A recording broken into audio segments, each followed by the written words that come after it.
Welcome to the aggressive life.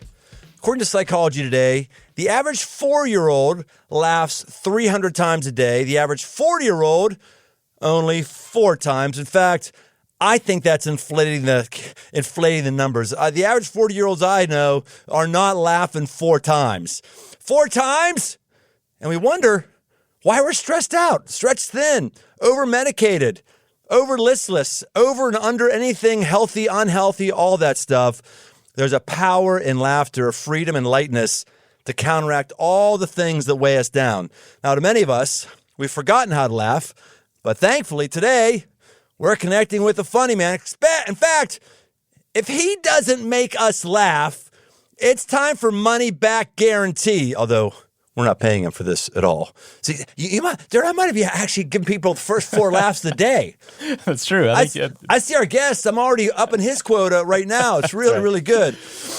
Rajiv Satyal is a comedian, podcast host, and speaker. Cincinnati born, but LA based. Rajiv is the first person to perform stand-up comedy on all 7 continents. I am fascinated to know that there's anybody on Antarctica that can laugh at all. In his comedy career, he's worked alongside legends like Dave Chappelle, Kevin James, Tim Allen. He's been featured everywhere from NPR to the Wall Street Journal to the TEDx stage. He's got hundreds of millions of views on YouTube. He's sold out shows that stretch across the country. Rajiv's TV clean acts make him one of the most versatile comics in the business. And when he's not doing stand-up, he's writing TV ads. He's hosting multiple podcasts. One of them, he gave us the permission to replay not too long ago. We might talk about that as well, a podcast with Kirk Perry and him sharing his faith. He's got multiple podcasts. He consults with everyone from Google to the NFL, but he wasn't always a stand-up comic. He spent the first 6 years of his career at P&G, which I know he wasn't hitting his 4 laugh a day quota at P&G. I don't know that anybody I've met at P&G laughs 4 times a week. My word! If you're outside of Cincinnati, those of us in Cincinnati, we love P&G, bedrock cornerstone of our community, great for the economy. But people there, I don't know. They create a lot of diamonds by swallowing coal, if you know what I'm talking about. He was there, and today we're going to hear that aggressive story and talk with Rajiv about the power of laughter. Welcome to the aggressive life, Rajiv Satyal. It's great to be here. I messed up your last name again, didn't I? You added a syllable, Gosh. which maybe where you want to go Satyal, you want to go 4. Maybe you're doing 4 syllables a day. Well, maybe just say it again for us here, so we got it all right. Rajiv Satyal. Okay, there you go. Great. First of all, tell me, you got laughs on all 7 continents, Antarctica. How did that work? I did. It was quite something to sail down there. I hitched a ride with 60 Indian doctors. They had chartered a boat, and I went with them. I didn't tell anyone I wasn't a doctor. They just assume when you're Indian. And I hitched a ride all the way down there. There's 1 laugh. There we go. There you go. 3 more to go. Get all the way down to Antarctica, and I performed for the people on the ship and some penguins. So, diverse audience. That's really cool. So what did you ever have when did you have a goal to be a comedian? I mean, being in the corporate world at a buttoned-up place, numbers focused like P&G, to doing what you're doing right now, that doesn't seem like a natural iteration or evolution. Why? I think I did kind of go very left brain to right brain, very technical to creative. And I was majoring in pre-med. Then I got a degree in engineering. Then when I was at Procter & Gamble, I started in purchasing. Then I moved over to marketing. And then I worked at an agency. And it just kind of became more and more creative over time. I don't know. I think there are a lot of us out there who could do a lot of things decently well. And people always say, oh, that's really great. It's not really great because it's hard to focus and find something you want to do.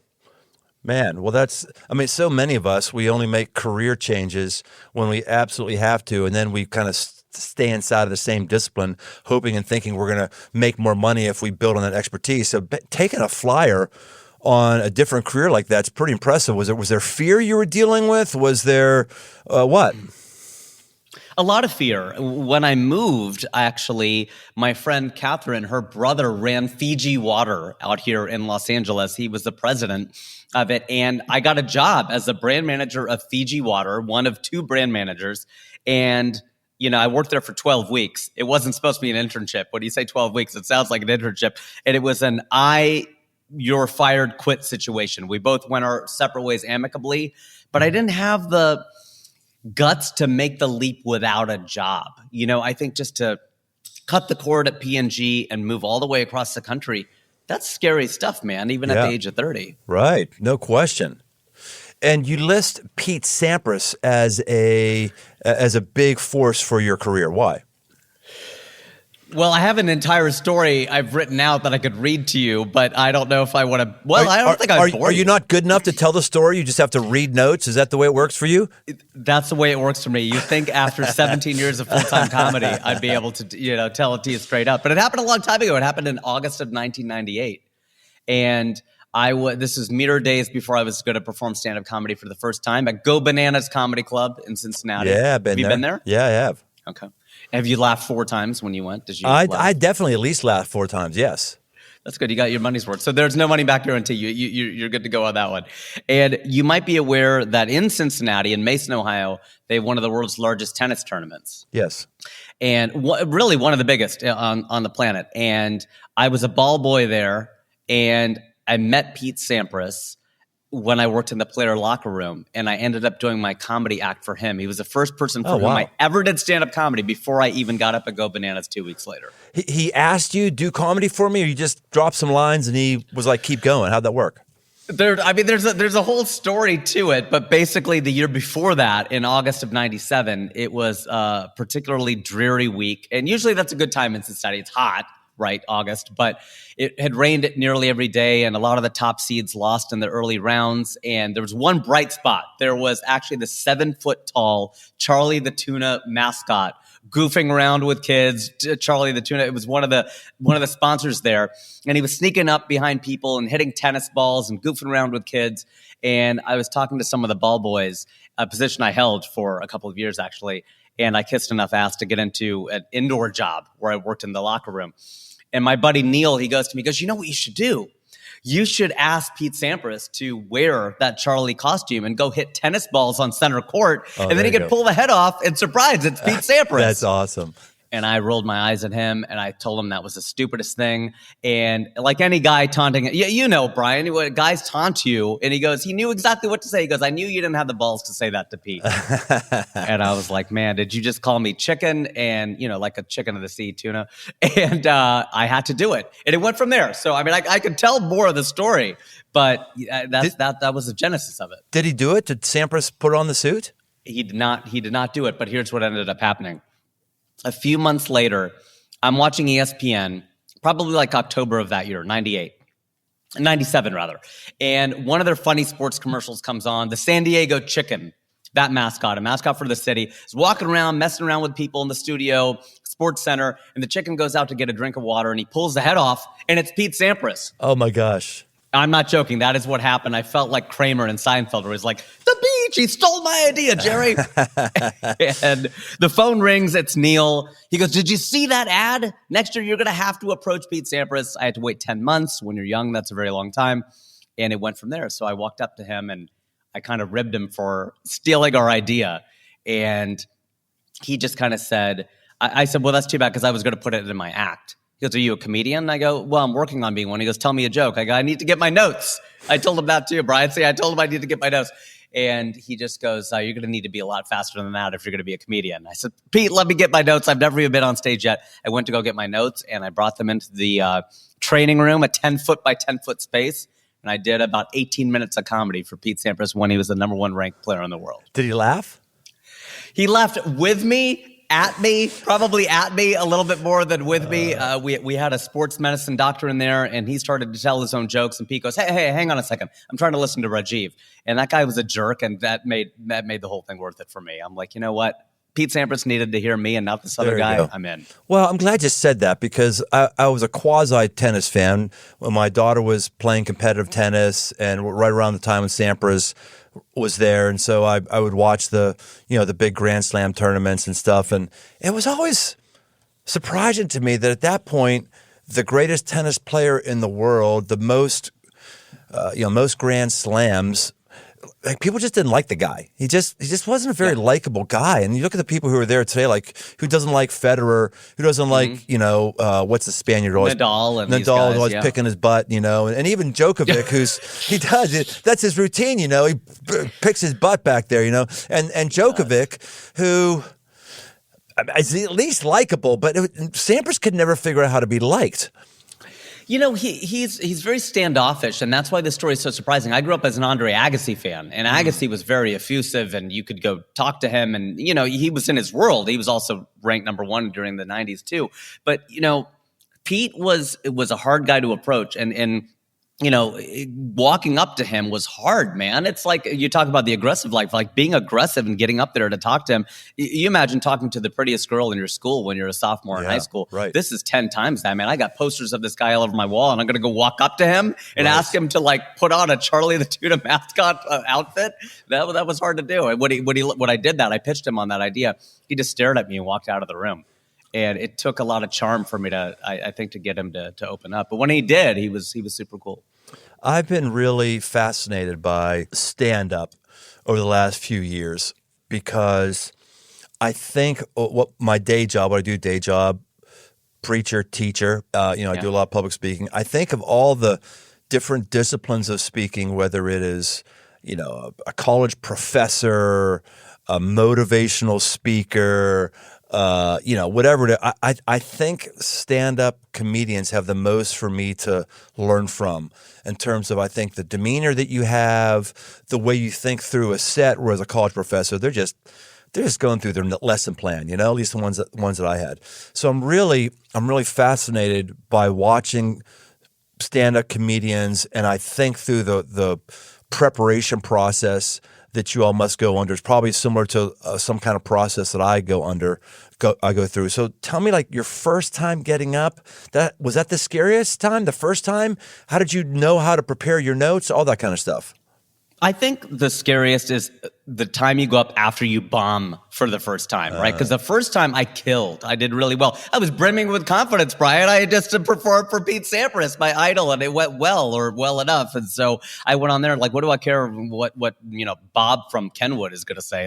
I was up in front of that crowd ready to go, and it was a sold-out crowd. The second time, I bombed. And I think it's because the first time you don't really know what you're doing, you're having fun. And so getting up after that, and I think that it's true for any speaker, any performer, is after you have a performance that is not up to par, not up to snuff. And it could be a bomb, or it could be I just wasn't there today. I mean, it wasn't bad. I think that's the hardest thing, to get up and do it. And with stand-up comics, you got to make people laugh the entire time, especially when you're on stage. Off stage, people have questions they want to interview, and we tend to be philosophers off stage. But on stage, man, people really want to laugh. And so when you see a funny person talk, you're like, oh, this person should do stand-up. No, because the expectations are totally different. If you're a preacher and you're funny, that's great. It's an added bonus. But people are not coming to watch you make them laugh. You're a funny guy. That's right. But if you had to only make them laugh and then attach a message to it, it's a lot different. Yeah, that's probably part of what I'm jealous with you and your craft is whether you're doing well or not in real time. And when you're done, I don't really know. I know that I might have had people laugh a couple times. It's important to have some humor here and there. But sometimes I'm dealing with a topic that is very meaty, very heady, and I get the just the deer in headlights look, which is different than the bored look. It's the, oh my gosh, I'm thinking of things I normally don't think about here. This look they're giving me looks very similar to when I'm bombing. I think I'm just making them think about things they haven't thought about before. But still, I get off stage and I'm like, I don't know. And you're exactly right about comedy. That's the great thing. We're spoiled. There's a measuring stick, right? It's also like any movie you watch. You watch a drama, I don't know, are people enjoying it or are they checked out? It's hard to say unless they're weeping actively. And it's very difficult to get people to do that, even in a movie. But comedies, there's laughs. You could see if people are enjoying it. And that's the great thing but you get addicted to that laugh. And so if you want to move away from it and you get to the point where I am, where it's I'm looking at my earlier stuff because I'm recording a special and I'm looking at my early setup punch jokes. And they're honestly funnier, even though it's earlier and I become a better writer later. It's because you're doing setup punch, man. You're giving them jokes. Later, when I talk about the birth of my son, it's people are right there, like you're saying, they're right there, they're paying attention, they're watching. There's some laughs, a lot of smiles, but it's not as funny. At the end of it, though, they feel like they got to know you, and that's kind of interesting because back in the day, we didn't know anything about Rodney Dangerfield and Bob Hope, but these days, people want to know their comics. They want to know who they are. It seems like today, when I look at comedians, at least the ones that show up on my feed with the little clips, maybe it's just my sick, twisted nature, and they're feeding me sick, twisted things, but I'm getting a lot of stuff of comedians who are pushing and talking about things that we think shouldn't be talked about. They're saying things that shouldn't be said. Is that a normal thing for comedy right now, or is that just the ones that are showing up on my feed? I'm enjoying them. The ones that show me, they must know I'm enjoying them because I play Bill Burr all the way through, and the rest of them, the little snippets. Is that a comedy normative thing? And is your comedy like that? I haven't heard a whole sketch of yours. I'm sorry, I should have done that in preparation. That's okay. I haven't listened to all of your sermons either. Oh, so we're offended. Not all of them. Not all of them. Look, Bill Burr is on my Mount Rushmore of comics that have influenced me. I mean, if there are four of them, it would be Bill Burr, Dave Chappelle, Chris Rock, and rest in peace, Louis C.K. So I would say it's those four that I feel are in that Venn diagram overlap of very successful, very funny, and actually say something. And it's hard to do all three of those things. Yeah. And I love Bill Burr. I think he's fantastic. Dave Chappelle talked about how with the freedom of speech being clamped down, I don't know how political or not we want to get here, but left, right, wherever we're going with this, and I blame the left a little bit more for this. There's kind of like the thought police. He said actually that we have the responsibility as comedians to speak recklessly. And if we're not the ones pushing the envelope, who's going to? Because I can't get fired, really. I could kind of maybe get canceled. Louis C.K. is canceled. He still makes millions of dollars a year. So if we're not the ones standing up and saying something, people who work at companies, sometimes they may not be able to laugh at a joke at a corporate gig because they're like, oh, well, what if my boss sees me laugh, right? That's laughing versus I'm the one up there telling the joke. That's the difference between comedy and humor. I mean, comedy speaks and humor listens. When somebody has a sense of humor, that just means they can take it in. Just like you have sight and you have sound, you have a sense of humor, you can listen. But if you can speak, you've got something that you can say. That's comedy. I've listened to, I've heard Louis C.K. speak or be interviewed since he got canceled however many years ago that was. And, I guess if someone's going to get canceled, masturbating in front of women who don't want you to masturbate in front, I think that's probably a cancelable offense. I think we're I think we're canceling a little too easy, but I think if I was going to cancel somebody, okay. I love what he says in his special when he addresses it afterwards. I think it's called Sorry, the special. And he goes, the thing about me, he goes, a lot of us have our things. Brian, you were talking about how maybe you have a sick, twisted mind, or a lot of us have that. He goes, the difference with me is everybody knows what my thing is. Obama knows what my thing is. That's funny. So I've heard him, he was talking about his craft, and I actually was mesmerized. It had some of the best transferable principles to my job that I've heard. Like one of the things he said, look, I tell young comedians all the time, he says, I tell them, don't pay attention to social media. Don't pay attention because they're not your fans. The people you pay attention to are the people who actually drive your shows, who buy a ticket, who sit through it. Who cares everybody who doesn't care about you think? And I thought, boy, a lot of us in church work, we're falling prey to the same thing. We're not thinking about the people who are actually part of our church. We're wondering about what kind of Twitter storm might happen over what we do X, Y, Z. And I was really, really pushed by that. And he said a bunch of things. I was taking notes, and I told Dirt, I said, look, I don't know if we can land him or not, but I want to get Louis C.K. on this podcast. And we had this whole internal discussion over, well, could we have him on the podcast without talking about this yada? And it's a fair question. Question. I'd like to have that discussion, I think, but like we always have to dot the I's and cross the T's. Can I not just have a conversation with somebody about something else? Do I have to always go to the depths of their pain and go to the depths of this and that? I just think that maybe one of the reasons why we don't laugh enough is we're just too darn serious and thoughtful. I don't know, man. I'm trying to cue you up or tee you up. You want to say anything about that? I agree with you totally. I think that it ties back in with your first point, your opening point, Brian, about we don't laugh enough. And I think that the way that I look at it, I agree with you, Louis C.K. is one of the most insightful people you can listen to. And His specials are incredible. You really feel like you get to know him and all that. But I think we spend so much time either being offended or filtering or whatever and trying to figure out, like you're saying, what other people are thinking of us. And we lose that ability to laugh. Like if something happened to you, like you stub your toe on the couch and you yell an expletive, and I do all the time. The thing is, though, you're supposed to step outside yourself. Like if you saw that happen in a movie, you would laugh. Right? Like you just think of your life as a comedy, and maybe you'll laugh more. Like we're the protagonist in our own story, and that's fine. But every now and then you have got to laugh at yourself. And I think we've lost that. I don't know why or when, but we've lost that ability to laugh at ourselves. And that's dangerous, because what do they say? Don't take life too seriously. You'll never get out alive. Yeah. And I think there's a lot to that. Like, and it's a self lesson. I have to remind myself every day to take my own medicine and laugh when something really, stupid happens to me and I get all angry about it. It's like, don't get angry. It just, you're fine. Just laugh. You can laugh it off and be okay.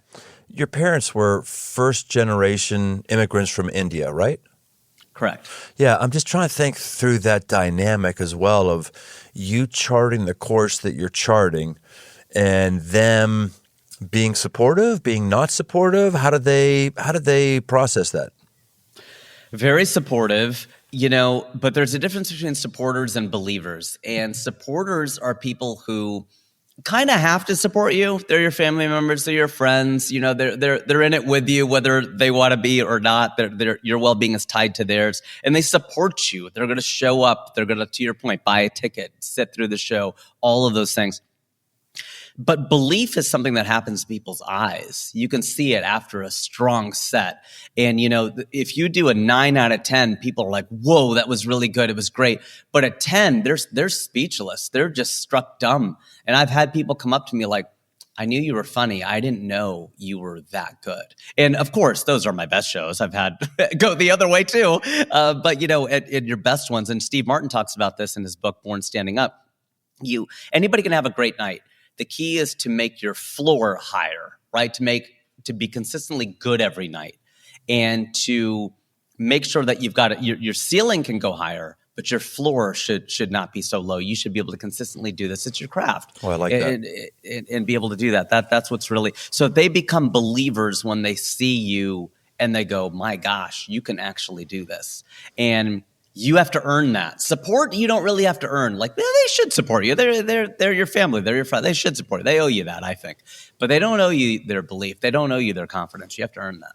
Were you the funny kid growing up, or did you develop that later? Yes, at the age of 9, there was a kid named Ryan Price in my 3rd grade class, and he was really funny. And I told him, I was like, I want to be funny. It was Ryan and Willie and I, and I'm still in touch with Willie, and the 3 of us would hang out. And Ryan's like, you're not funny. You're not going to be funny. That's just not, it's not in the cards. I'm like, no, but I'm going to be funny. And I would read joke books and do all this kind of stuff and whatever. And one day I finally made him laugh with like some very 3rd grade pedestrian joke, but he laughed. And I go, you laughed. And he goes, congratulations, you're now funny. And he was just joking around or whatever else. But it gave me the confidence I needed. And then he moved away and I became the class clown. Yeah, there's probably a sense of power that you have there. I can control this. I can evoke emotion. That had to be pretty intoxicating. It was the same year, months apart from that, our class bully, John, he came over to me one day and he's kind of like punches his fist together. And he's like, what's wrong with you today? I was particularly down. I was usually pretty up. And I go, I don't know, man. I'm just a wimp. That was a big word in the 80s, a wimp. And he looks at me and he just goes, do you fight back when you're picked on? I go, yeah. He goes, then you're not a wimp. And he walked away.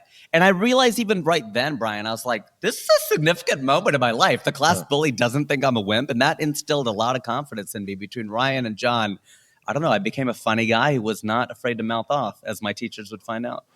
Boy, that's really interesting. I wonder if you're how old, Rajiv? I'm 47. I was born in 1976. So, folks like us, we lived a bit more under the threat of violence on the playground. Seeing fights was much more regular than it is today. There's certainly bullying today for sure, but just good old-fashioned people getting hit in the face, was a normal occurrence. I've wondered if being in an environment like that, which of course I'm not saying we should all be around people who get hit in the face. I'm not saying that, but I'm wondering if being in that sort of environment maybe offers us a bit of toughening up that helps us to laugh a little bit more and not take everything so seriously, where maybe the younger generations, things are a crisis for them that are not a crisis. I mean, what's a crisis is when I or my friend I was with was waiting to get picked up at football practice when we were 10 years old and two kids just started beating the snot out of Dale. That's bullying. That's bullying, spitting on him. And I'm there like, I'm just kind of happy you're not doing it to me, but I'm not really stepping in to help Dale. That's a cry. That's crisis. I just wonder if, because we were around those kind of things, if it's, I don't know, maybe be a bit more resilient when difficult things are said because it's not as bad as getting hit. I don't know. Have you thought about these things at all?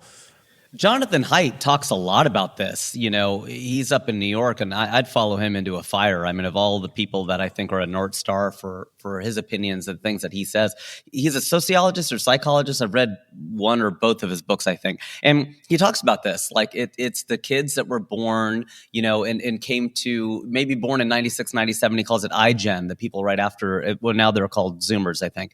And you know, they are very fragile. And the thing with human beings is we're anti-fragile. And that's the thing about jokes, is being able to tease people and roast people. They can take it. They can take it. They want to be roasted. And you roast the ones you love and you rib each other. And we did that as a family. We did that as friends. And we busted on each other relentlessly. We still do. I don't think punching people is a good idea, to your point. I don't think that necessarily. But maybe the threat of it or knowing that you can't go too far. But then that's kind of, we've come full circle now with Chris Rock getting, you know, slapped and Dave Chappelle getting tackled. And there was a woman out in Jersey, you know, she's not that well known or wasn't before this, but someone threw a beer at her. You know, that's pretty dangerous stuff, man. If you're not expecting it, someone throws a beer can, I don't know if it's a can or a bottle or what it was, at your head, because you just hear the story, like, someone threw a beer. Yeah, if someone throws a beer at your head, it's probably going to hurt, man. So I think, you know, I think that we have a free speech-based society, but we're anti-fragile. And the more that we treat ourselves like we're fragile and we're just going to break and fall apart, it becomes a self-fulfilling prophecy. So yeah, I've thought a lot about it. Have you seen any studies of those of us who grew up in those previous generations? Are we more or less prone to laugh than the younger generations who are, as you said, fragile? Let's use your words. I'm not judging younger generations here. Is there any, do you know, is one generation more likely to laugh than the other? I don't know for sure. That's a very good question as to whether there have been studies done. I know when I performed at Amherst and then Brown, this is right before the pandemic, maybe a year before the pandemic, actually. And I had all my friends warn me. They're like, you're walking into like a liberal hotbed. You're going to go into like the place where people get canceled. I mean, you're going to Massachusetts and you're going to do your jokes. And like you said, you haven't heard a lot of my sketches and sets. I work clean, but I work on the edge, meaning I do talk politics. I do talk religion. I do talk sex, but I just don't swear. And so for me, it's like going in there and doing jokes about religion and race and whatever. People are like, dude, you're not going to make it 5 minutes in. It's going to. But I did an hour. In fact, I did more than my contracted time. And I picked on everybody. And there was a woman in a headscarf, a Muslim woman, you know, and I made fun of her. You got to make fun of everybody, because if you're making fun of the white guys and the black kids and the brown, that you got to make fun of everybody equally. And that's what they want. They want to be included. It just depends what the joke is. And at the end of the day, people have to get the sense that you're not mean-spirited, you're good-natured. If they think that you're being mean-spirited, they're not going to laugh. If they think you're being good-natured, they're going to laugh. I like that a lot. I was wondering, you know, I got introduced to you through that great podcast that you had with Kirk. In case you don't know, Rajiv has a number of podcasts. One of them is he does former PNGers who have moved on. And it's for PNG alumni. What are they doing in their life right now? What's going on? Which is a really rich list, because it wasn't too long ago that the company you wanted to work for wasn't Apple, wasn't Microsoft, it was P&G. It was like the best of the best wanted P&G. That was probably 25 years ago, which is not too long ago. Which means that C-level suite after entrepreneur has ties back to P&G and has fond memories of being 22 and having their first, you know, assistant brand manager job and all that kind of stuff. And so he's got a deep well that he's pulling from. Just what's your story? What's going on? It's really a fascinating podcast. So the one with Kirk was about faith in the marketplace. And I was like, Kirk's a good friend of mine, and I've thought about having a podcast to talk that, but I've listened to it. I don't need to ever have him on. I just need to talk his faith. I just need to get your permission to play it. And you were very gracious to do that. But the thing I was thinking about the whole time is he was sharing, you were just giving him line to talk about his Christian faith with you as a Hindu. And there wasn't any sense with you of, oh, I don't stop. I'm not enough. And there was a strange openness. I don't know, is openness, curiosity, or just at least non-fragility about the topic of somebody else's faith that isn't your faith, that I thought, man, Rajiv is putting on a clinic here for how it is to actually want to hear somebody else talk about something you don't believe in, where most of us are just wanting to stop our ears for something that has a voice against us. When you went into that, was that like a pep talk you had to give yourself of, okay, I got to make sure I don't cut him off, or is this just your persona, or is this part of comedy is to be comfortable with uncomfortable ideas? I think there's something happening in your psyche with that we need to somehow bottle and just infuse into the bloodstream of the average American. Wow, that is a really high compliment. I already thought it was a huge compliment that you played it and syndicated it to your listeners, but to hear your words, dude, it was great. It was freaking great. It was freaking great. And then when you had an easy out, like, okay, I let you say your piece. Now let's go. You'd ask him another question. Let him do another thing on faith. And it was like, it wasn't you were trying to escape it. You were encouraging it. I was like, wow. So speak, please. Well, thank you. I mean, I'm caught off guard by how nice that is. Honestly, I really think it's having a deep curiosity, understanding why people do what they do. What are they doing? I read a Psychology Today article a long time ago when we get down on ourselves and we journal, the advice was, don't ask yourself why you're feeling a certain way. Just ask what you're feeling. Just ask what, because why becomes a judgment. And so you just ask Kirk or anyone else, like, what do you believe? And you go through all these different scenarios and you just listen. And I think people just, they don't listen. I think they covered us in Fight Club back in '99, where it was like, it's nice to hear someone listen. Oh, and then Helena Bonham Carter's character goes, oh, you mean instead of waiting for your turn to speak? And I think that's it, there need to be silences and you need to give people room to run. And I think my interviewing style has gotten better because I've let people talk more. I think if you make all your points, you leave nothing for the other person to say. You got to ask something and leave something and give them some rope so that they can have some fun instead of trying to be a know-it-all and I want to show you all these things I know. It's like you get to a certain point, maybe you're just confident of going, well, I already know what I know. Now I want to know what you know. Yeah, that's something I was impressed with is you sort of mentioned it. Most of us listen long enough so we've earned the right that now we can speak. And, I kept waiting for an appropriate thing for you to have done was, okay, now let me tell you why Hinduism is what everyone should be. That would have been totally fine to do that. It was totally fair. Someone like me would have appreciated to hear that. But that you weren't doing that was like, no, I'm not letting you speak, and I'm just curious. I don't need to have an answer or give my 2 cents. It was really strong. Thank you. No, that means a lot. There was a Christian man who had studied with my grandfather over in India, in the northern part of India. And, my grandfather was a semi-holy man, and the man wanted to convert from Christianity to Hinduism. And then my grandfather asked him, this is probably back in the 60s when all this was the rage, and, the Beatles and everything else. And he asked the man, my grandfather asked him, how much do you know about your faith? How much do you know about Christianity? And the man says, well, not much. And my grandfather says, well, I would encourage you to learn as much as you can about your own faith. And if at that point you feel the need to convert, let me know. But I don't think you should leave something without knowing where you are. The semi-holy man, was it the Christian guy or your grandfather? My grandfather was the semi-holy man. He prayed a lot. He had people come to him for advice. He was kind of the old wise man in the village. Okay. But I think most people would leap on the opportunity to convert this guy, a young guy, impressionable, whatever. And, I'm not saying that's right or wrong. People have a different take on that. But I think his counsel was great in that if you're a Christian, learn everything there is about Christianity first and then make a decision as to whether to leave the faith. I don't think you should leave if you don't know what you have. You mentioned a couple of people in your podcast Casey and Catherine Basil, who I know. You mentioned them. Kirk. I mean, you've been around a lot of articulate Christians. What do you find makes for a good Christian conversationalist, and what makes for a bad one?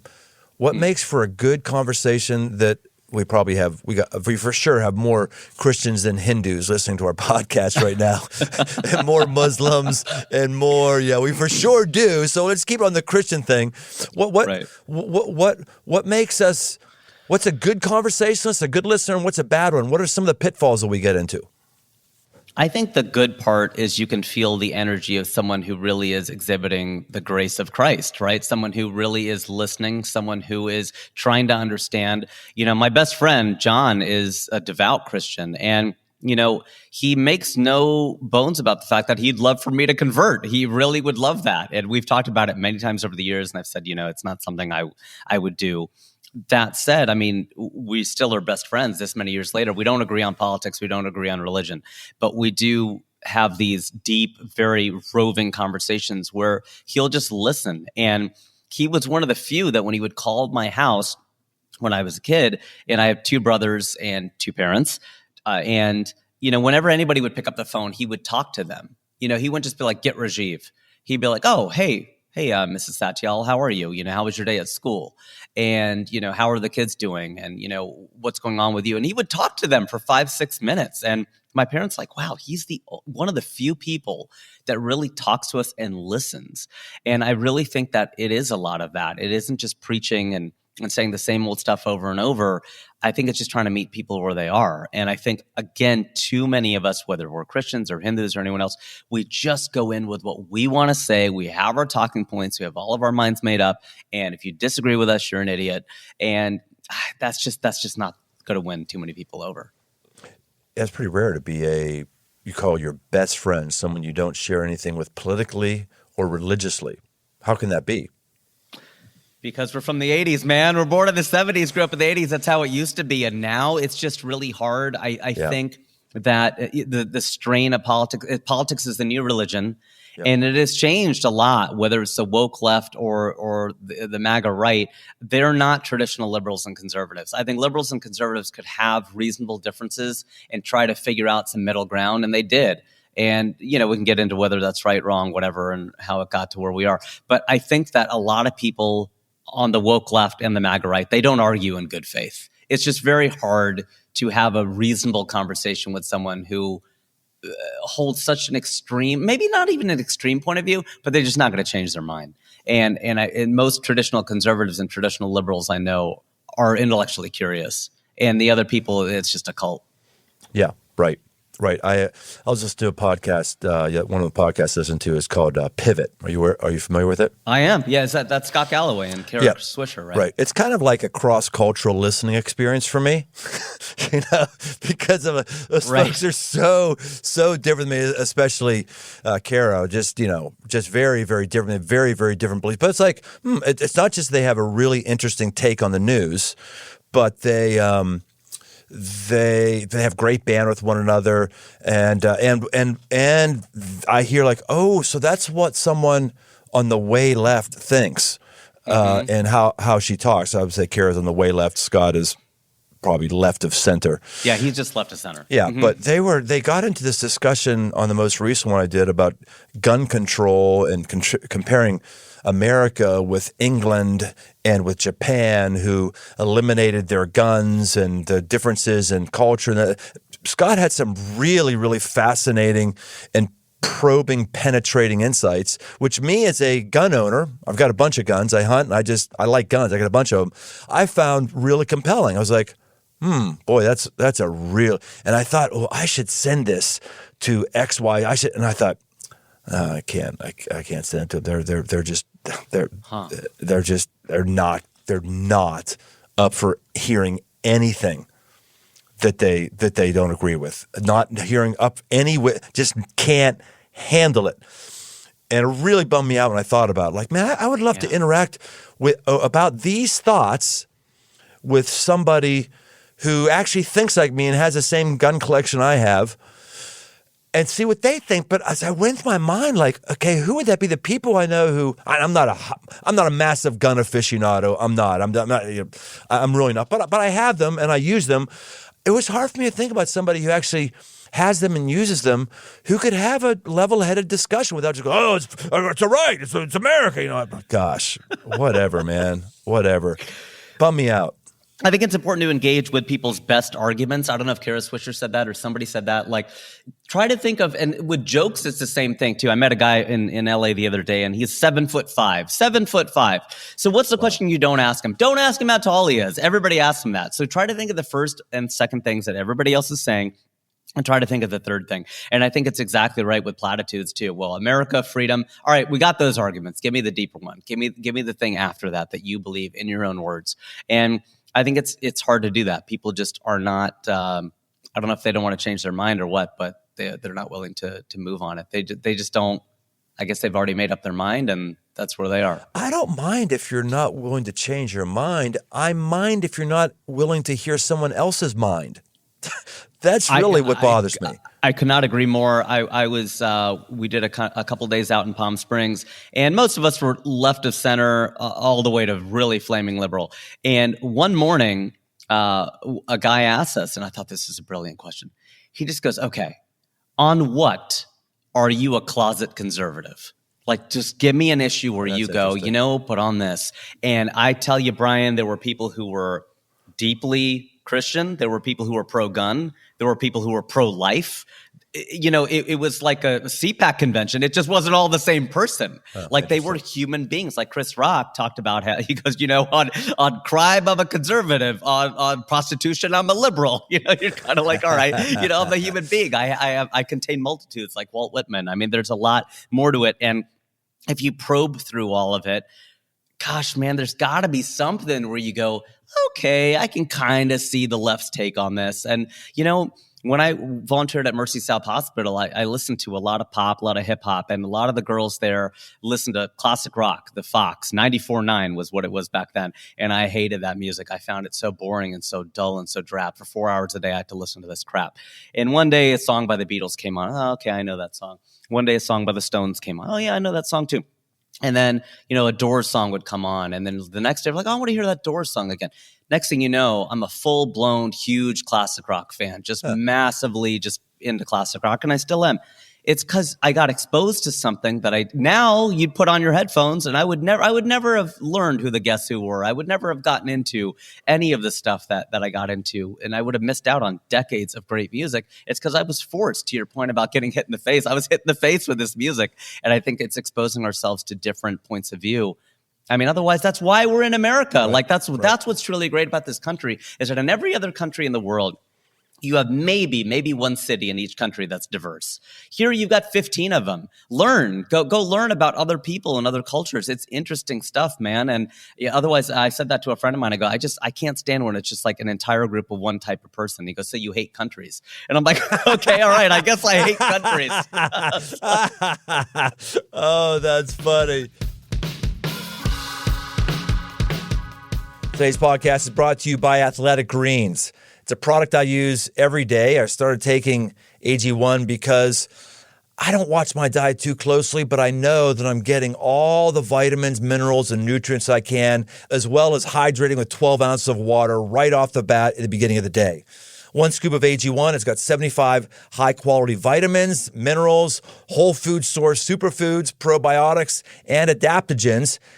And it doesn't taste like it. It actually tastes great. AG1 is a micro habit with big benefits. For less than $3 a day, you can take care of your health and invest in your future. It's recommended by professional athletes, health experts, and me. To make it easy, Athletic Greens is going to give you a free 1-year supply of immune-supporting vitamin D and 5 free travel packets with your first purchase. All you have to do is visit athleticgreens.com/aggressive life. Again, that's athleticgreens.com/aggressive life to take ownership over your health and pick up the ultimate daily nutrition insurance. So go get you some, and let's get back to the show. We're talking about open-mindedness. I want to circle back to something you said earlier. You talked about your best friend. You said, "Oh, he would love to convert me," and this quote you said, "That's not something I would do. That's not something I would do." So, what do you mean by that? Because it sounds closed-minded. It sounds like there's no argument. There's that God could stick his finger in the middle of the room and move a table. I mean, there's got to be. I'm honestly right now. I'm honestly not trying to convert you, though. I would love that. That would be an awesome podcast. If right now I could have the Hindu comedian accept Christ and I baptize him digitally in front of everybody. And John would be so pissed off after decades of trying to get this to work. John, you suck. You suck. You just don't know how to ask the right questions. You're not funny enough. You're not whatever enough. It takes someone like me to get the job done. John, what the hell are you doing? He's a funny. Maybe he gave me too much C.S. Lewis to read. I don't know. What it ended up being. My gosh, the C.S. Lewis cult. I don't. Oh my gosh. Is that where he went wrong? I think someday someone's gonna actually put a committee on me and say, wait. You've never finished an entire C.S. Lewis book? No, I find him incredibly meandering and incredibly wordy, and I don't get it. Like, oh, you cannot be a pastor anymore. Like, I'm sorry, I don't get it. This was many years ago that I read Mere Christianity. Look, I say it's not something I would do, and I leave the door open because you just never know. You just never know.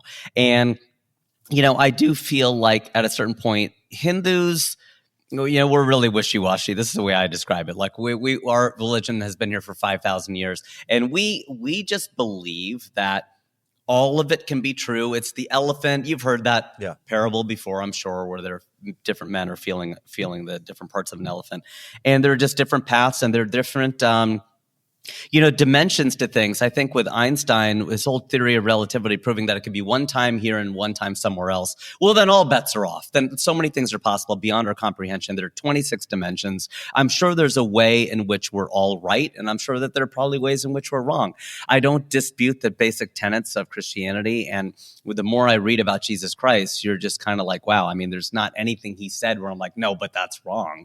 I mean, I don't think that there's anything where I poke at it. And you might have heard that part where I was interviewing Kirk, and I was talking to my friend Catherine about this. Like, well, what have Christians brought to the table? Aren't they just a bunch of Johnny-come-latelys? Like, we've been here for thousands of years. And she said, love and grace. That's really missing from the Eastern religions. That, that's not a huge part. I just finished a book called Why Buddhism is True. I just finished it. And a lot of it is about non-attachment. And the question becomes, but is that the goal? Do you want to not be attached to things? And he addresses that. And, man, I just think you take a little bit from everyone's faith. And I think we're all right in certain ways. And I'm probably not saying anything that people haven't already said. But that's kind of my take on it is the Einstein stuff. And the Arby's, Arby's said different is good. So no, I don't understand the Einstein stuff. Explain that to me. So, when Albert Einstein discovered the theory of relativity, so many things are possible that we can't even really believe. Like it's one time here, it's literally another time somewhere else. I don't just mean time zones. Like time is measured differently. And that's why when people are like, well, what's the beginning of the universe? I'm like, well, that's before there was time. I don't need to know more than that. I'm good. I got it. Like it's just beyond our comprehension. We're not going to get it. And we're not going to know the answer to this. No one's going to be able to convince me intellectually. But then I have a friend who's a Muslim, Azhar, and he just says, well, you're missing out on the idea of what it is to know something. I don't know God through my mind. I know God through my soul. Like I just know that Islam is right. And I said, well, what do you say to John? And I've wanted to get those two guys together for the longest time because they're so funny. They're such good debaters. I would love to get John and Azhar together, and one knows Christianity is right and one knows Islam is right. I don't know. I'm the first one to say I say I'm spiritual, not religious, but then I sound like a woman who says I'm not angry, I'm just upset. Yeah, I think the age of arguments, I don't mean like emotional arguments, but the age of, well, here's this point and here's that point. I think that stuff's important, but I think that age is pretty over, at least with the folks I interact with. I think it's mostly now where's the power? Where's the power? Are there healings here? Are there Are there emotional healing, physical healing, spiritual healings? It's like everyone's got their arguments, but I'm just seeing God do more in the things that just can't be explained. I'm just seeing unleashing of that with me, and so that's why I'm like, man, there might just be something that happens in the form of a miracle or the unexplained, that might get your attention. We'll see. I don't know. Yeah. It's anything is possible. We have had members of our family, more gone to Buddhist versus Hindu, just a cousin, but a good friend of mine converted to Christianity. He was a lifelong Hindu. So it happens, man. It's not impossible. And I think to close it off and say there's just no way ever. But then, but if, John won't convert to Hinduism, so I wouldn't call him closed-minded. I would just say that he found something that works for him. Right. And John, is the truth. And John would say that too. Would John say, it's just something I would never do? Would he say that? That's a good question. I'd have to ask him that, but I would imagine, knowing him as well as I do, that if I said, would you ever consider converting out of Christianity, I would imagine he would say, there's no way I would ever do that. Interesting. All right, enough spiritual talk. I do this all day. I do spiritual talk all day, every day. I love it. I came on to be with the funny guy, and we got to start wrapping this up. I think you're good enough. To do the lightning round. Some guests, I just don't take them through the lightning round. The lightning round is when I give you a topic, and you got to answer it like fast. Are you up for the challenge? I am ready like Thor. Let's do the lightning. All right, here we go. The key to capturing a crowd's attention. Silence. Ooh. First of all, you played by the rules. You answered it quick. One word. I like that a lot. I reserve the right to ask a follow-up question. Talk more about that. What do you mean? What do you mean by silent? How do you determine to use it? People tune out when they hear a speaker who's very sing-songy, and I think to stop and pause and look them in the eye and be very deliberate with what you're saying, it's much easier to pay attention to that. And I did a political show where my director told me, he goes, you know how you're speaking right now with the script? It's word perfect. Do that on your 20th show. Do that on your 50th show. Because what ends up happening is people start talking like this and they go, like, whatever. And then before you know it, they sound like they're not even interested in what they're saying. So play with the 4 things you could do with your voice: tone, pitch, speed, volume. Use all of them. Go loud, go soft, go faster, go slower. Change the tone of what you're saying. Change the pitch. Go up real high. Jerry Seinfeld's funny because he's always talking up here like that. Am I right? Like, that's a funny register. When you want to be serious, take it down and do a lower register. People are going to take you a lot more seriously. You got gravitas. Your voice is one of your best instruments. And if you use these 4 things, people will pay attention. Yeah, even just the silence of having the adequate pauses, eliminating the ums and the yeahs. I was developing some young communicators once, and I was at a meeting. With they were giving a presentation, and so I walked up on stage. I took a $20 bill. I put it on the thing. I said, "You get to keep this $20 bill if you can finish this presentation without saying." And they couldn't do it. They couldn't last 2 minutes, and they were done. And they were like, "Gosh, I can't believe I did." And both those guys have mastered it now, though. It's just like, I think as a speaker, just one little thing. Okay, you master not saying ums. Okay, good. Now we can go to the register and other stuff. That's really good coaching. All right, here That's we go. great. I love how you went about that. That's awesome. I use the notes function in my phone, and I put a tick mark. I was trying to eliminate saying like, and I did it. I said it 50 times in a day, and by day 7, I was saying it 0. Right. Because I forced myself to always take out my phone and mark a tick. You get tired of doing that, right? Well, then stop saying like. Well, I thought it was a great idea too, but I heard from others they thought it was a form of bullying. I support it. I was like, come on, man. I'm not allowed to coach people publicly now? Okay, whatever. Let's get off. It could have been worse. You could have masturbated in front of them. That was, yeah. I need to get a sign in my office. It could have been worse. I could have masturbated in front of them. Yes, that resets the bar. We talk about the ceiling and the floor. That's a new floor right there. Just don't go beneath that.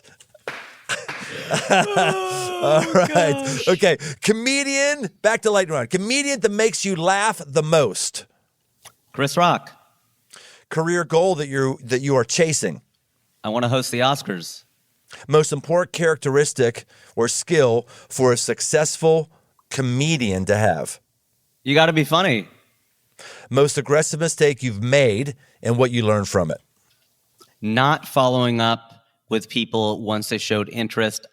Deep insecurity maybe prevented me from, maybe not wanting to bug people or what it is and not being aggressive enough. So this is why I love being on The Aggressive Life, because I think I have a lot of confidence, and I think confidence stems from security and arrogance stems from insecurity. But I think there have been times where I didn't follow up and I should have. Great. Okay. The last question I'm going to ask you one more question before this, which something I'm excited to talk about. The last question, just to give you a heads up for it, it's going to be, I ask everybody this, what else do you want to talk about that we haven't talked about, if there's anything? But here's the one, you just mentioned it. So I haven't processed this with somebody who's knowledgeable like you. But you've mentioned his name, Chris Rock. Chris Rock. Let's talk that incident, if you don't mind, because I actually haven't talked to many knowledgeable people about it.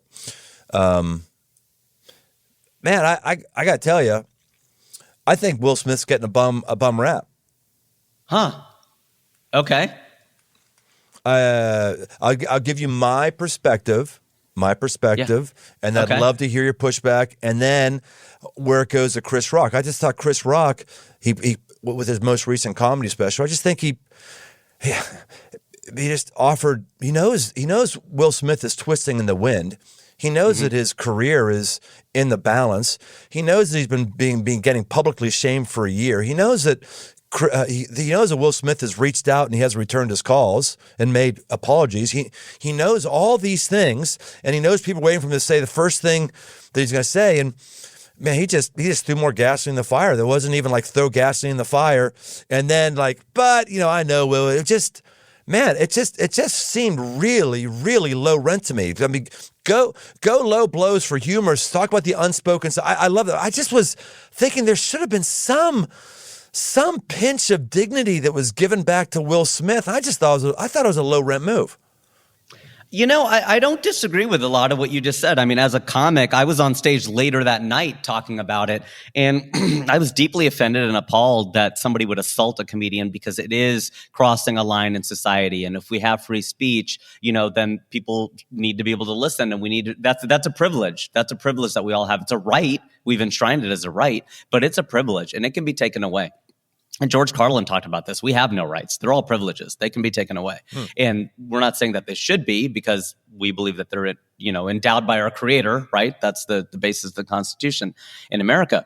But I do feel that Chris Rock's doing his latest special, which I didn't think was super strong, in Jada Pinkett Smith's hometown of Baltimore. And he always drops the mic at the end, but throwing the mic the way he did and really just going hard at her and Will, to the point about the grace of Christ. It showed the opposite of grace. And I think that it probably did engender more empathy for Will Smith. And that's too bad, because what Will Smith did was really wrong. But I think that's being lost in that, because Chris Rock, as much of a class act as he was that night, I would agree with you that I think his special was fairly classless.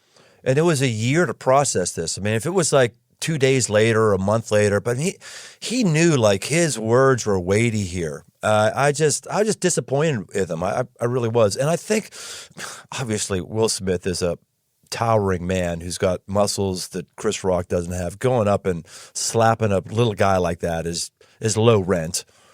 Obviously, he got the best of him. Obviously, he shouldn't have done it. All that stuff. And I don't know, man. Chris Rock has been cracking on his wife's medical condition. She's been called him G.I. Jane that night. It's like, can you find some other stuff? And you're going to do it here right in front of her on national TV, right where she... I don't know, man. Maybe we would be nicer to one another if we had the threat of getting smacked in the face. Maybe the reason we're so off with one another is there isn't the threat of physical violence. Well, this ties back into what you're saying, growing up in a different era. I mean, I think words to words, and people keep saying that there's silence is violence and words are violence. No, getting smacked in the face is violence. Right. And I don't condone violence. I do think that, like Chris Rock had said a long time ago, ain't nobody above an ass whooping, right? So there is something somebody will say. We all have our limits. And I do think, though, Will Smith would have been a lot more effective if he would have just gone up on stage and screamed at him or grabbed the mic or done something else to like really make his point against words with words. But I'm a writer and a performer. I deal in words. I deal in ideas. Comedians are the only people. And this is your point about what else should we talk about. I think this is a fascinating topic, and you brought it up in such a good way that it led to this. This is not what I was going to say, but let's go with it. Comedians and preachers. We went to go see Billy Graham speak. I went to go see him at Paul Brown Stadium, and I went to a 9/11 memorial and a Billy Graham speech before I even saw the Bengals play there. That's really crazy. That finally I saw even Bengals though game. being a Christian is something you would never do. You just had to go. Right, but I'll go see Billy Graham with my mom. Yeah, good. Right, right, exactly. She's like, let's go see Billy Graham speak. Like, this is hilarious, but I would never. Yeah, it's not something I would do. Yeah, right. Yeah, but I didn't say I will never do it. I said it's not something I would do, but yeah, it leaves the door open a little bit. But I hear what you're saying. So, watching this guy speak, this great man speak, and, comedians, people like that, we're the only people, Brian, you and I, people like us, if I can put myself on your level, which I won't, but I'll just say this, that we can fill a stadium with just our thoughts. There's nothing else like that. You got to be the Bengals. You got to be the Rolling Stones. You got to play instruments and songs that people can sing along with before you can sell 50,000 tickets. Well, guess what? I mean, Gabriel Iglesias can do it. Russell Peters can do it. Steve Martin did it. There are people out there who can sell 45,000 tickets on Billy Graham just to hear somebody's thoughts and feelings. All it is a man and a mic. They're just standing there talking. Crazy. That's how powerful words can be. Wow. And that's my message to Chris Rock and Will Smith. Words matter. Yeah, that's a good word. Yeah, that's a good word. There's just there's a microcosm in that incident about our culture. For me, it isn't about two guys who were cracking on each other and a smack, and that's important to talk. But for me, it's if an anthropologist was to come to America and unearth the remnants of the 21st century, they would see that situation and the news clippings and all that stuff and say, this tells us a lot about this culture right here, this incident, people's reaction to it, everything. I just think we're not talking about it as much as we should. We're just keeping it on the violence level. We're not talking about the other things, but what it says about us. It's funny you say that, because I was having this discussion with the director who directed my political show, and we were talking about Brett Kavanaugh and being on the Supreme Court and what he did, and was it wrong? Was tackling a woman or whatever it was at a party a long time ago, and we were arguing over how serious it was, how not serious it was, whatever else. But then we got to this very interesting discussion, which was, at what point do you develop character? And I was like, this is the conversation that people should be having. It shouldn't be sound bites. It should be long-form discussions about this kind of thing. The guys with whom I went to school, John, Chris, Dan, they wouldn't do that when they were 15 or 16, because they were the kind of people you would put on the Supreme Court. Forget about John's politics or Chris's politics or anyone else. They just have the character to be on that court. And should somebody who tackles a girl or a woman at a party be on the Supreme Court? I don't know. Maybe he developed character later. Maybe he didn't. But that's not the point, whether he did or not. That's not the binary choice I'm presenting. The deeper discussion about when do you develop character, if we could take the conversations higher or deeper, whatever direction, and talk about that stuff, my gosh, man, what a better society that would be, instead of this person slapped that person and this person tackled that person. Yeah, we know that. That's the play-by-play. Give me the color commentary. Right. All right. Anything you want to talk about or we should be talking about that we haven't?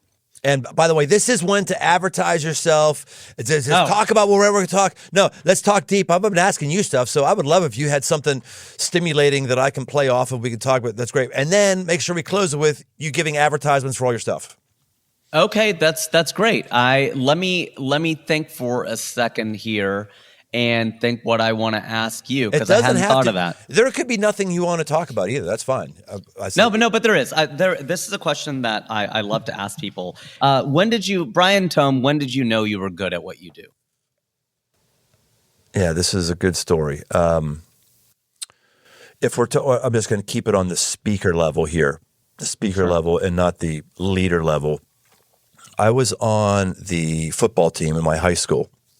And I don't know if homecoming games are as big of a deal in the high school world as they are back in 1983 when I graduated. But they had this big thing, tradition in my high school, where the last Friday at the end of the day, they would have all the football players come into the auditorium or come into the gymnasium with their football jerseys on. And during homecoming that day, before homecoming, they'd get like 4 football players to address the student body. And it was really obvious who the first 3 should be because they were the most popular. They were the most, most respected athletically. Like, real clear, like these 3, like, definitely have them. But they needed 4. And they were like, all right, Tome, let's get, we do it. Yeah, I'm fine. I'll do it. So, I was last place. The cheerleaders picked these people. It's not like they had master planning skill about how to organize an event. They just put me forth. I wasn't hitting cleanup. And first 3 guys said some things. It was all fine. And then it came to me, and I basically called out the student body. They were we had been perpetual losers, and no one cared. People were just doing stuff. They didn't care about the assembly, all that stuff, which I understand, but it kind of got under my skin. So I called the whole student body out, and I said, look, what we need from you is we need your support. And if you're not going to support us, then I don't know what I said. I called out. I don't know what I did. Anyway, like the whole place listened. And then I was done. And I didn't think much of it. And the cheerleader said, hey, tonight at the bonfire where they throw a dummy of the opposing team into the fire, think about that. You would take a life-size dummy of Plumboro High School with all purple, and then you would throw them into the fire. And you would chant, we're going to destroy them. I don't know what we were saying. Are we going to send them to hell? Or I don't know what it was, but this is what you would do. High schools would do this in 1983, and no one was shamed and no one was threatened. It's just kind of what happened. So I said, hey, would you give the little speech before, and then you throw the football guy into the bonfire? I was like, wow, okay. And so that's when I went, okay, I got something here with my voice here that I've never even thought about, I've never developed, but there's something there. So that's the story. Wow, that's great. That's a long time ago. So that's great that you developed it at such an early age and you knew that. Yeah, and then it was just reps, right? Reps. So there's a lot of people who have just a fantasy to be a speaker in the Christian world and lead a big church and all that stuff. And those folks just, many of them don't want to put in your reps. And I just tell them all, hey, man, you're 22, you want to do this? You need to just start being with junior high kids and leading Bible studies and like doing 2-3 a week and not even preparing for them. Just pull them out of your hole. That's what I used to do. Just like make stuff up. But you have to develop your own voice. You've got to get repetition, and you've got to, and that's same, I'm sure it is with comedian world. You're doing your craft all the time. And I just don't find many people have the work ethic or the patience. They want to immediately be a star on Instagram, immediately have crowds. And I don't think that's the way our craft works. And I actually think, in my world anyway, God actually makes a decision to come against you and not give you quick and sudden fame. And if you do happen to squeeze through the cracks, you're always the one that falls and is a public disaster. Always. Mm-hmm. Mm-hmm. You're so right. To me, the word is compelled. Like, what if you're compelled to do it? I'm compelled to write. I'm compelled to speak. And, I just do it. I have to write. I have to get it out. And if you don't have that, you don't have that respect for the craft to figure out, okay, I've written this thing. How do I make it better? Oh, this sentence structure could be better. This could be stronger. I could move this here. If you don't love doing that, well, then it's probably not the thing for you. If you just want to get invited to cocktail parties and, that's your thing, well, then you could do that, probably climb a different ladder. This is a very hard ladder to climb. It's a fun ladder to climb, but it's full of humiliation and full of a lot of, negativity on your way up. You got to find a way to laugh through it. So how does somebody find you, follow you, buy things from you, whatever? Just tell us how, because I know a lot of people would love to know more. I appreciate that. Funnyindian.com. If they go to funnyindian.com, I beat 1 billion people to that website. I own it.